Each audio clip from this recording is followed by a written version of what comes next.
Everyday life science by সূচনা চ্যানেলে সকল শিক্ষার্থীদের স্বাগত।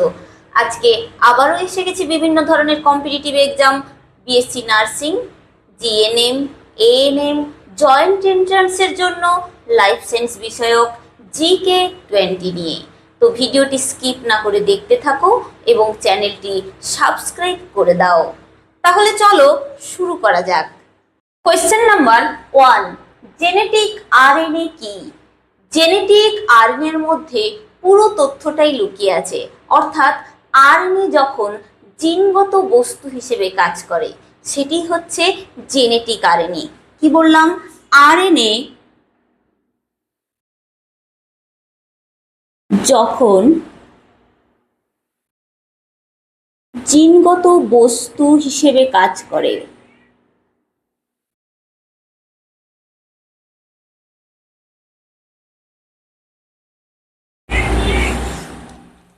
কোয়েশ্চেন নাম্বার 2, ইউক্যারিওটিক কোষে এমআরএনএ কোথায় প্রোটিন সংশ্লেষ করে? কোয়েশ্চেনটা কি? ইউক্যারিওটিক কোষে এমআরএনএ কোথায় প্রোটিন সংশ্লেষ করে? ইউক্যারিওটিক কোষে এমআরএনএটা সাইটোপ্লাজমে প্রোটিন সংশ্লেষ করে। কোথায়? সাইটোপ্লাজম।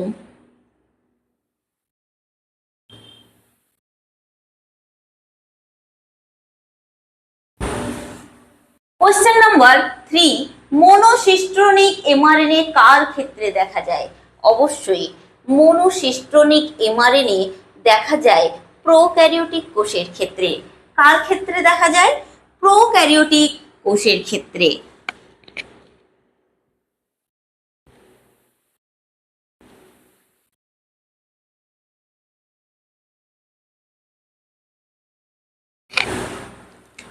কোয়েশ্চেন নাম্বার 4, পলিসিস্ট্রনিক এমআরএনএ কার ক্ষেত্রে দেখা যায়? কি বললাম?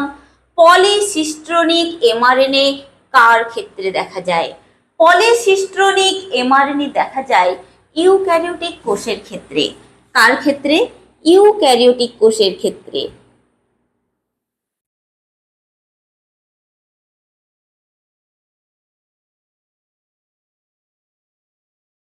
কোয়েশ্চেন নাম্বার 5, এমআরএনএ কথাটি কে প্রবর্তন করেন? কি বললাম? এমআরএনএ কথাটি কে প্রবর্তন করেন? সায়েন্টিস্ট বা বিজ্ঞানী জ্যাকব এবং মনড। কে প্রবর্তন করেন? বিজ্ঞানী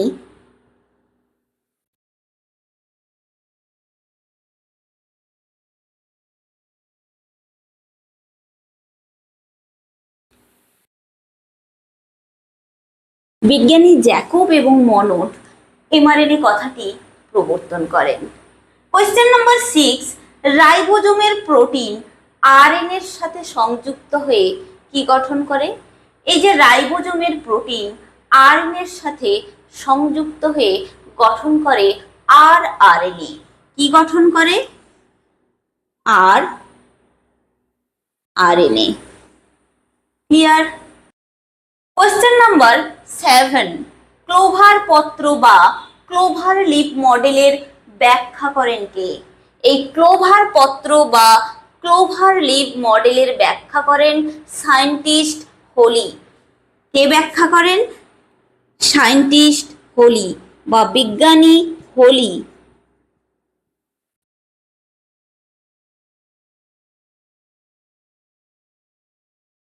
কোয়েশ্চেন নাম্বার 8, সবচেয়ে ক্ষুদ্রতম আরএনএটি কি? সব থেকে ক্ষুদ্রতম আরএনএটি হচ্ছে কোন আরএনএ? সব থেকে ক্ষুদ্রতম আরএনএটি হচ্ছে টিআরএনএ। কি বললাম? টিআরএনএ। টিআরএনএ এটি হচ্ছে সব থেকে ক্ষুদ্রতম আরএনএ। কোয়েশ্চেন নাম্বার 9, টিআরএনএ এর অধঃক্ষেপণ গুণাঙ্ক কত? কি বললাম? টিআরএনএ এর অধঃক্ষেপণ গুণাঙ্কটা কত? টিআরএনএ এর অধঃক্ষেপণ গুণাঙ্কটা হচ্ছে 4s বা 4 সাব ইউনিট। এই এস কথাটির অর্থ হচ্ছে ভেদবার্গের একককে সংক্ষেপে এস দ্বারা চিহ্নিতকরণ করা হয়। কোয়েশ্চেন নাম্বার 10, স্টেম কি? স্টেম কি? স্টেম হলো নিউক্লিওটাইডগুলির সমান্তরালভাবে অবস্থানকেই বলা হয় স্টেম। কি? নিউক্লিওটাইডগুলোর সমান্তরালভাবে অবস্থান।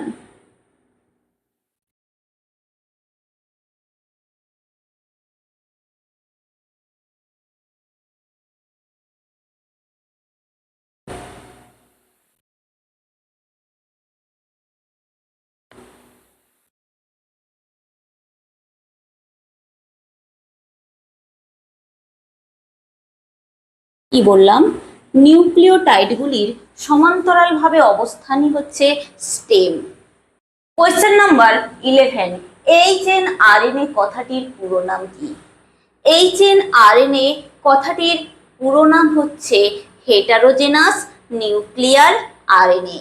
কি বললাম? হেটারোজেনাস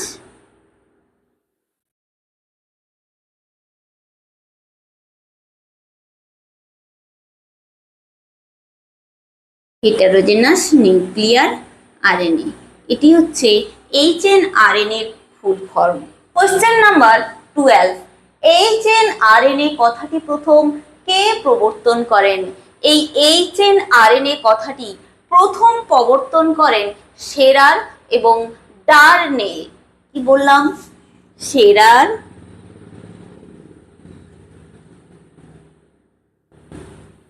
এবং ডারনেল। কোয়েশ্চেন নাম্বার 13, এমআরএনএ থেকে বড় এবং দীর্ঘ আরএনএ কোনটি? এমআরএনএ থেকে বড় এবং দীর্ঘ আরএনএটি হচ্ছে HNRNA। কি বললাম? HNRNA বা heterogeneous nuclear RNA. Question number 14, জিআরএনএ এর কাজ কি? জিআরএনএ এর কাজ হচ্ছে আরএনএ এডিটিং টেমপ্লেট হিসেবে কাজ করা। কি বললাম?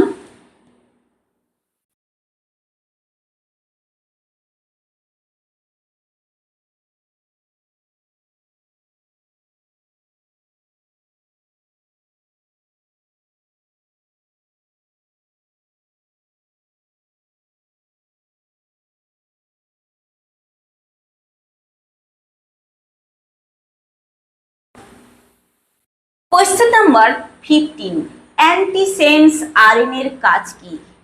অ্যান্টিসেন্স আরএনএ এর কাজ হলো প্রোটিন সংশ্লেষে বাধা দেয়া। কি বললাম? অ্যান্টিসেন্স আরএনএ এর কাজ কি? প্রোটিন সংশ্লেষে বাধা দেওয়া।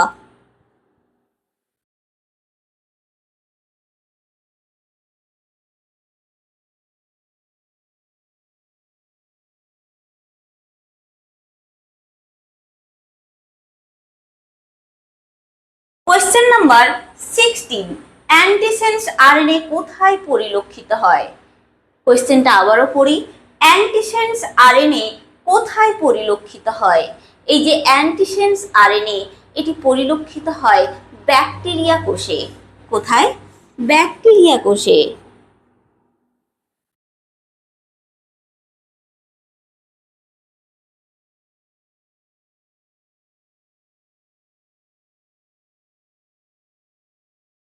কোয়েশ্চেন নাম্বার 17, কোন নিউক্লিওটাইডটি রেপ্লিকেশন করতে পারে না?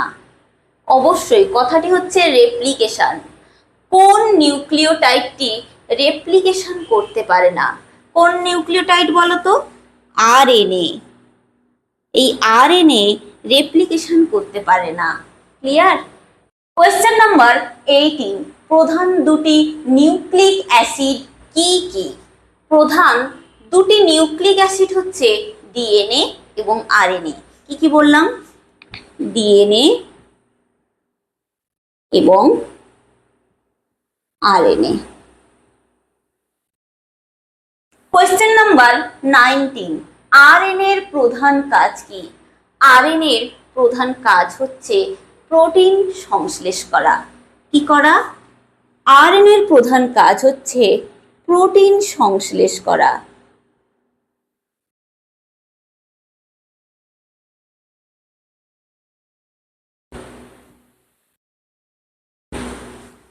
কোয়েশ্চেন নাম্বার 20, আরএনএ দ্বিতন্ত্রী নাকি একতন্ত্রী? আরএনএটা অবশ্যই একতন্ত্রী। কি বললাম? আরএনএটা একতন্ত্রী।